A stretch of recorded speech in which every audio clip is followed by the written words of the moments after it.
Guys, what is up? Welcome back to another episode on the Hunt. Today we're going to be doing a full deep dive and review on the all new for 2025 RIX Leap L6R. Stick around.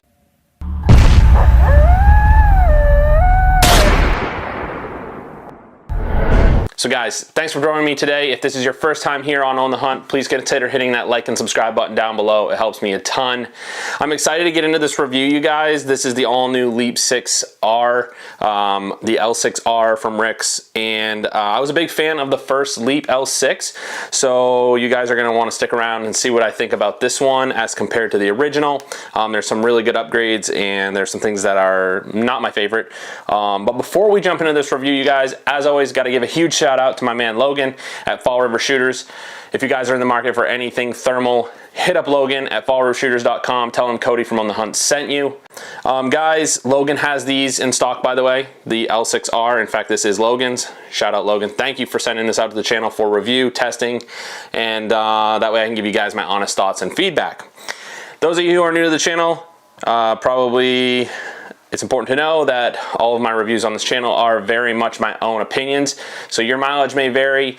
I've tested a lot of thermals on the market. I've had a great opportunity, thanks to Logan and other thermal manufacturers, to test really all the premium flagship offerings out there today. So I have a really good, kind of broad understanding and knowledge of thermal optics, and so it allows me to be very subjective. It also allows me to not be biased toward any brands, right? I just kind of tell it how it is, and I think people really respect that. So enough jibber jabber on that, guys. Let's get into this review. Guys, this is the L6R from RIX, brand new for 2025, fall of 2025. And so this review, if you're watching it, it is October 2025. First things first, price on this model is $4,499 US dollars. And I think that is a bargain. I think that RIX came into the market with this scope at the perfect price point. I think that is extremely fair given what you get out of this scope. So I just want to get that off the table. I put price kind of before a lot of things when it comes to thermals, because although there are lots of thermals out there to test, to evaluate, ultimately, for me, it comes down to price to performance ratio, and I think RIX did a really good job with this one. Spec-wise on this guy, you're looking at a 640 thermal resolution core, a sub 20 millikelvin NETD rating sensor, which is an improvement from the original RIX L6. You are getting onboard video and audio recording, built-in laser rangefinder. Obviously the R, which is part of this model, describes that, right? So onboard laser rangefinder, as opposed to the early the first RIX Leap L6. If you wanted laser rangefinding, you had to pair a Bluetooth rangefinder, external rangefinder with it. It was powered by its own battery. Hated it, absolutely hated it. Really like this rangefinder. We'll get into that in a bit. So built-in laser rangefinding. You're gonna get a single 18650 battery, and you're gonna get about 4 hours of runtime on that single battery. They give you two for a total of around 8 hours of runtime. That's a little tricky, guys. RIX puts 8 hours total runtime on their spec, but it's really 4 hours per 18650. You're gonna get all your color palettes you would come to expect, your red hot, black hot, white hot, fusion, green, monochrome. I think that's pretty much it on this, guys. I do really like how they integrate the color palettes on this.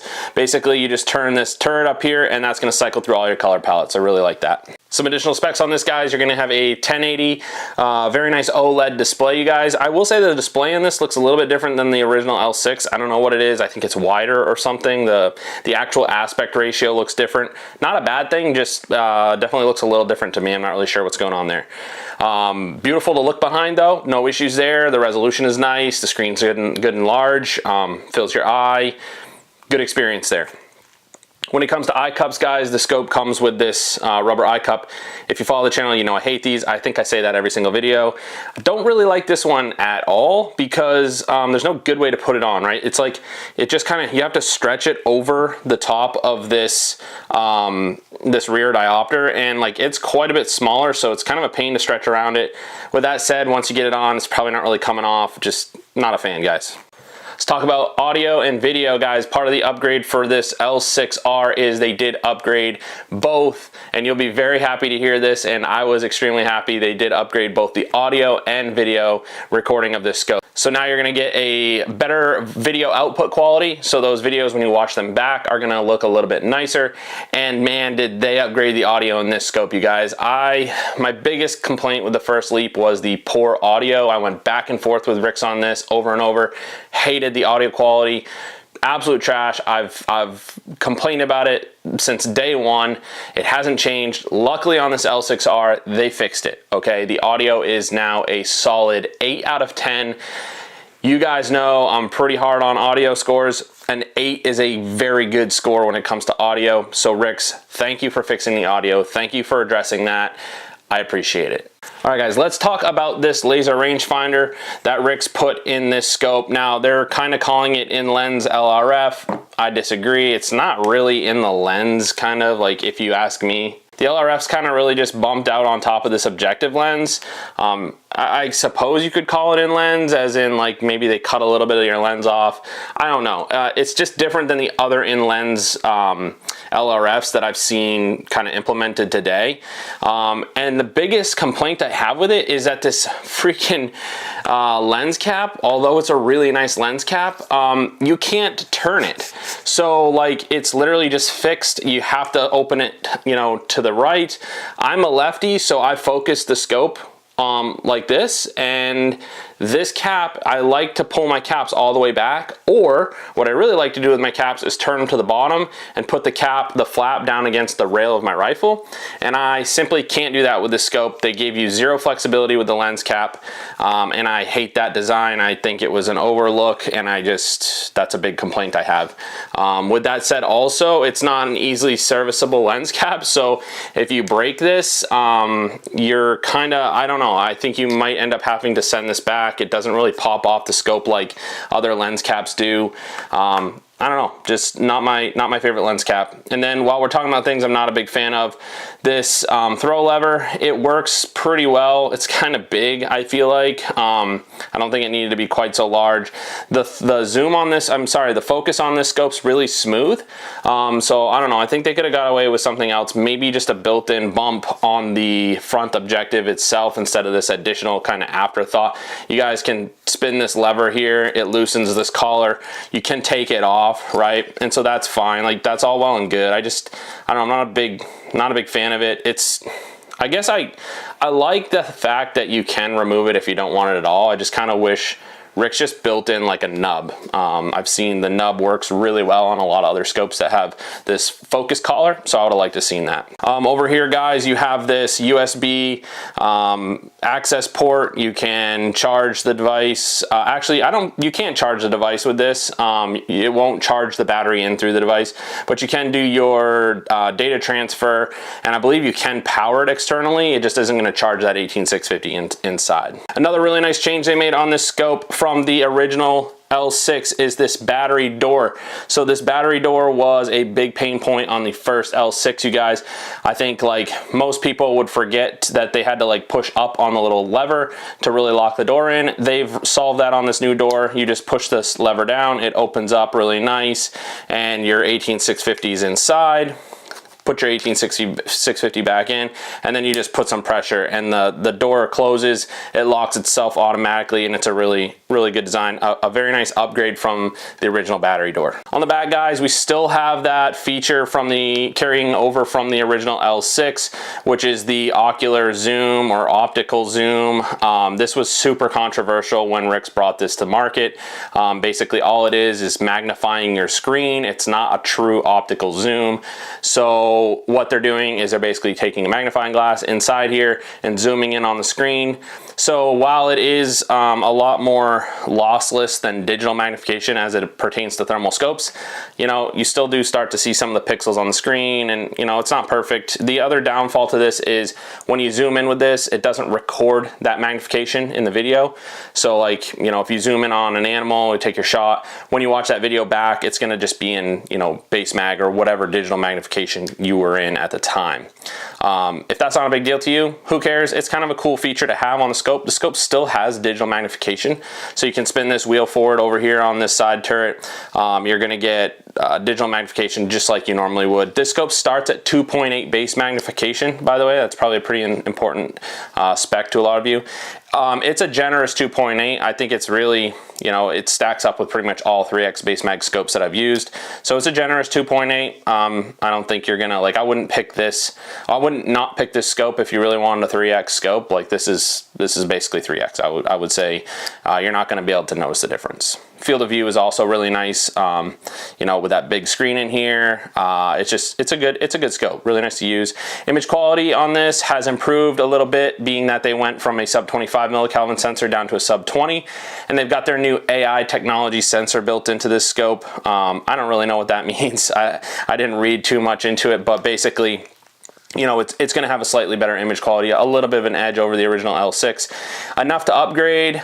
Probably not, but when you put all of the things into this scope that they went ahead and upgraded and fixed, I absolutely think it's worth the upgrade. If you can sell your L6 for, you know, a price that doesn't hurt your wallet too much, and you can kind of swallow that loss and put it towards this L6R, if you're a big fan of the L6, and you're a fan of RIX products or whatnot, maybe you've had a good experience, it's definitely worth the upgrade. I would have to say. So if we're going to talk about some things I don't like about this scope, guys, it's rather large, rather heavy. I already addressed the lens cap. It's a little bit large, a little bit heavy. It's definitely heavier than pretty much every tube style scope I've reviewed on the channel. And you know, it is what it is, guys. Like, they're packing a lot into this. It is built really nicely. So I don't know. I mean, yeah, it's a con because it's heavy and it is large. If you're in the market for a compact lightweight scope, this isn't it. So do with that what you will. If you're in the market for a tube style scope, they're all kind of heavy. With respects to like the Wave Atris 650 non-LRF, that thing's light. And it feels super compact, even though it's a full size tube scope, 640 res. So kind of like, if you want lightweight, that's where you'd probably go for tube style. But again, like, I wouldn't not pick this. If you're going for tube style with built-in LRF, I wouldn't not pick it if you're a fan of RIX. I will say, guys, on the original L6, this throw lever knob did break off on me, and that's kind of a bummer. And they didn't make any changes to this one. It's the same. Basically, the connection between this throw lever knob here and the body that's anodized aluminum, it's just a tiny little, underneath this, it's just a tiny little stem, and it breaks off really easily. So just be gentle with that. Keep that in mind. The rear diopter on this, you guys, is very, very buttery smooth. It works really, really nice. You have a lot of eye relief you can mess around with. So, you know, guys with bolt guns with this, you're gonna have plenty of adjustment for eye relief, and, you know, get a comfortable view within the scope, you know, display. You're not gonna be missing out on data. You're gonna be able to read everything on your screen, so that's really good. Guys, on the original L6, it first shipped with just a couple of cheap crap Chinese 30mm rings that mounted individually of each other. This one now, well, man, that's a whole saga of its own. Then they had this deal where if you bought a RIX during a certain time, they would give you a free American Defense one-piece recon mount that was made for the scope. Now, one of the things about these RIX is because this bell down below, this big ball that's part of the center housing is so big, you actually need a little bit taller one-piece mount if you're gonna go one-piece. And so RIX partnered with ADM, they did a one-piece that fit it, and they were offering that for free with purchase of the original L6. Now RIX has what appears to be, and I did have one of these on that first L6, and I love it. They have their own RIX branded, they designed it in-house. It's a very nice mount, you guys. It's one piece, it does a really nice job. I love these spring-loaded levers. They're smooth, they're tactile. Honestly, I have nothing bad to say about this one-piece mount. I'm a big fan of it, and I love that now it's included for free with this L6R for the original price of $44.99. I think that's awesome. So I've kind of bounced back and forth between things I really like about this scope and things I don't. And I kind of like that because I don't want to just jam a bunch of things I don't like, jam a bunch of things I do like, and have it kind of seem, you know, like one-sided either way or the other, because guys, there is a lot to like about this scope. If I'm going to talk about something else I don't like, I do not like the navigation in the menus, and this is no different than the original L6. It's the same thing, but you have 3 turrets on this scope. They all spin, okay? A lot of scopes that have like this kind of turret design, they don't all spin, or if they do, they don't all have to be used together to navigate your menus. And with this scope, that is the case. You have to use all of these turrets to navigate your menus. So on this side of the scope, you guys, we've got your video and rangefinder button. So a quick tap is going to enable your rangefinder, put it in continuous or scan mode. A long press is going to enable your video recording. That is different than the L6, because the L6, you would just quick tap your video or picture a video button and it would start video. And I loved that because you could literally just quick tap it, you had video going, and that was that. Like, you didn't have to press and hold it. With this one, you do have to press and hold it to enable video, but that's because they went with a dual function button for laser range finding. So you press the button, it enables your laser rangefinder, you hold the button, you get video. But back to the navigation piece, when you start spinning this turret here, you're going to immediately enter a large menu. There is like no real sub menu in this scope. So you immediately enter your large menu. It's going to give you all your options, and you can navigate that side menu on the side, up and down with this turret. And then what's going to happen is once you get onto a option in the menu, you're going to need to probably go left or right, and that is when this top turret comes into play. So then you have to navigate left and right with this top turret. And then, and this is where I start to really get kind of frustrated with this, then you have options way off to the side on the right hand side of the scope where you have to navigate them up and down with this turret all the way on the right. So it's a 3 turret navigation system.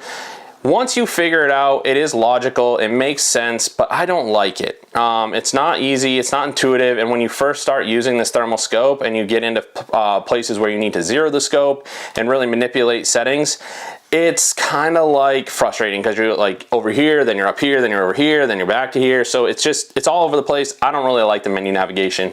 Haven't really liked it since day one. The other thing is I don't really like the colors they use in here. That light blue color is, for me, just a no-go. I'm very color deficient. I struggle with colors. And so when you put that light blue color up against everything else, I struggle to see it. And I know I'm not the only one. I've seen and read about this on you know, some Facebook groups and things like that. So I wish kind of RIX would, you know, address that. Guys, aside from all of that, this scope is solid. It's extremely well built. You know, you have your laser rangefinder. I think I forgot to mention, I don't know how I forgot to mention this. You get ballistic calculation with this scope. I guess I forgot to mention it because pretty much everything now with a built-in laser rangefinder, you're gonna get ballistic calculation. This scope is no exception. So with ballistic calculation, you get a range with your rangefinder. It tells you how far the target is, you know, 200 yards or whatever, and then you get a point of impact or suggested point of aim in your scope. That's where you're supposed to aim, and you pull the trigger, you should hit, right? What makes that happen? That's the ballistic calculation piece. You plug in all the data for your projectile, your rifle, your barrel length, all the good stuff. And then this has a algorithm in it where it can tell you what your bullet drop is. Now, I have to tell you, I have not put this on a rifle and tested the actual ballistic calculation piece. I've merely gone out with, this was on a rifle. I went out and got some video with it, obviously, that you're gonna see, but I didn't test the ballistic calculation. I have to assume it works pretty darn well. It worked great on the DBH D6, and so there were really no real complaints around that. So I'm gonna guess they use the same type of algorithm to put it into this scope. And if there are any issues with that, guys, ballistic calc is relatively easy to, you know, implement and use. So I'm assuming RIX would take right care of that if there were any issues. Speaking of RIX taking care of stuff, guys, they have a pretty good warranty, 5 years, which is really industry standard now. So 5 years on this scope, that's pretty darn generous. And I know a lot of people who have had to deal with RIX warranty stuff. It can be hit or miss, right? It can be. I do know that. I would be probably lying if I said, oh, they're the best, you know, service in the industry, because I know they're not. But you know, they're not the worst, right? I've definitely dealt with worse service and even heard horror stories from other manufacturers with far worse service. So I think you're getting a good package here. $44.99, guys. I do want to quickly show you the case it comes in. So this is the nice RIX case. You're gonna get the buckles to keep it secure. Comes with a charger, comes with two 18650 batteries, as I mentioned, you guys. That's about it. If this video helped you at all, guys, please consider hitting that like and subscribe button. I really appreciate it. And again, if you're in the market for a thermal scope, please hit up Logan over at Fall River Shooters and tell him Cody and Own the Hunt sent you. And until next time, guys, we'll see you later.